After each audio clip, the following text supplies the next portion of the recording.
So చాలా ప్రేమతో ప్రాణం పెట్టి క్రాఫ్ట్ చేశారు. అండ్ నా వంతు నేను ప్రయత్నం చేశాను. అండ్ అలాగే Sakshi is done a really good job.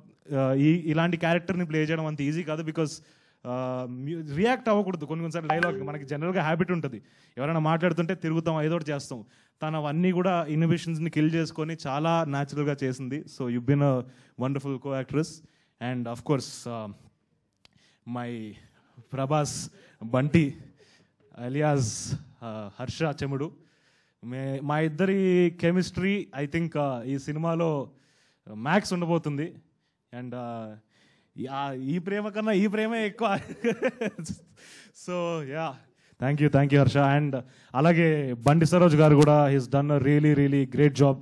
ఆయన మా సినిమాలోకి వస్తున్నారు అంటే it was a very exciting thing. ఎందుకంటే అతని ఇంటెన్స్ పర్ఫార్మెన్స్ని చూసి నేను కూడా చాలాసార్లు ఎక్సైట్ అయ్యాను. అండ్ వెన్ సందీప్ ఒకసారి సరోజ్ గారితో వెళ్దామంటే ఐ వాజ్ లైక్ వావ్, చాలా బాగుంటుంది character, you will elevate the film అని I was really happy. So thank you Bandi Saroj గారు ఫర్ డూయింగ్ దిస్. అండ్ ఫైనల్గా, ప్రేమంటే మాటల్లో చెప్పేది కాదు, చేతల్లో చూపించేది. అండ్ నిశ్శబ్దంలో గట్టిగా ప్రేమిస్తా. And Mowgli is going to be in the theatres on December 12th.